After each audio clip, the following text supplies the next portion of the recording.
Let's take you back to Centurion, where the IEC says the final voter registration weekend has gotten off to a good start. Newzroom Afrika Nqobile Madlala is there and joins us now. Nqobile, good to speak to you again. You have Mr. Shiburi with you. What are some of the questions that you are likely to pose before him?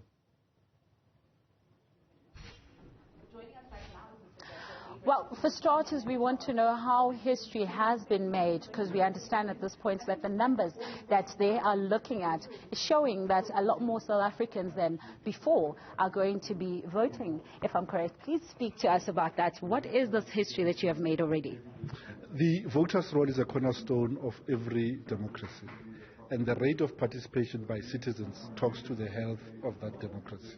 For the first time, the number of people who are on the voters' roll in the country surpass 27 million. When we went to the elections in 2019, we had 26-point-something million South African registered. For the first time, the voters' roll has surpassed 27 million, and we want to maintain it at that rate so that we go to the elections with the participation of as many eligible citizens as is possible. And I mean, I understand that also there are young people that you are seeing at this very moment that are deciding to vote, but there is a bracket that you are concerned about. First, tell me about the brackets that is currently reflecting that has voted. The voters' roll has an overrepresentation of persons who are in the age cohort 30 and above. We continue to be worried and concerned with the underrepresentation of young persons, not because there's apathy on their part, but because we think they've had disproportionately less opportunities to register. So our target, our campaign is youthful in order to animate those countrymen and women to want to remain committed to affairs of their country. We've rolled out an online voter registration portal, and the figures there show us that young persons are more likely to register on that portal than to go to a voting station. So our focus remains to invert the underrepresentation of South Africans in the age cohort 18 and 29. And I mean, whilst we're talking about that part, does that mean that, I mean, we know at this point that it's the 2 days that it's going to be open for voter registration. Is it possible that you could maybe lengthen that process so that more people could register? Voter registration in the country is continuous. We only have focal weekends like this one to extend convenience, because with a little bit of effort, every one of us can access a voting station. It doesn't mean, however, that a person, because of a number of reasons, who are unable to go to a voting station over this weekend, it doesn't mean that they've lost an opportunity.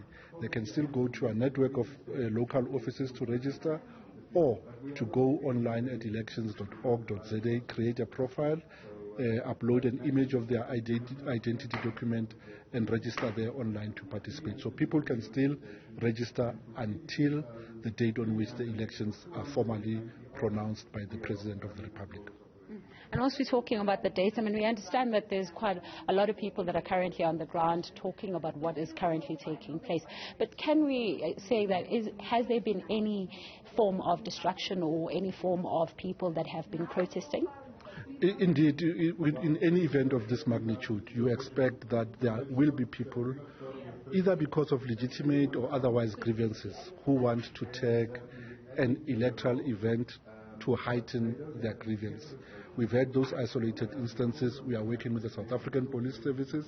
We are working with community leaders in those areas so that they could assist us to allow those persons who want to avail themselves of this opportunity to register, inspect, or update their registration weekend. It is, however, worth mentioning that in areas where we had difficulties during registration weekend one, there is no repeat. In those areas, we are running at a smooth operation. And also we got a chance to be able to go to correctional centres, where we saw that there were some of the people that are obviously behind bars at this point who are going to be voting. We understand at this point they said they're aiming at getting at least over 100,000 people to vote. But at the same time, you've got families that are out there who are thinking, why do they have a right to vote if they have done unwrong to them? So if you can tell us a bit about this, where does this right come in? Okay. The matter was settled a long time ago in the Constitutional Court, where the court said incarcerated persons do not lose the right of citizenship And one of the rights of citizenship is the right to participate in elections. So there was initially no provisions for incarcerated persons to participate in election until the matter was heard by the Constitutional Court, and it is decided that the scheme was unconstitutional to the extent that it barred all incarcerated inmates from participating in elections. So since about 2009, inmates have been able to participate in elections. We appreciate your time. Thank you very much.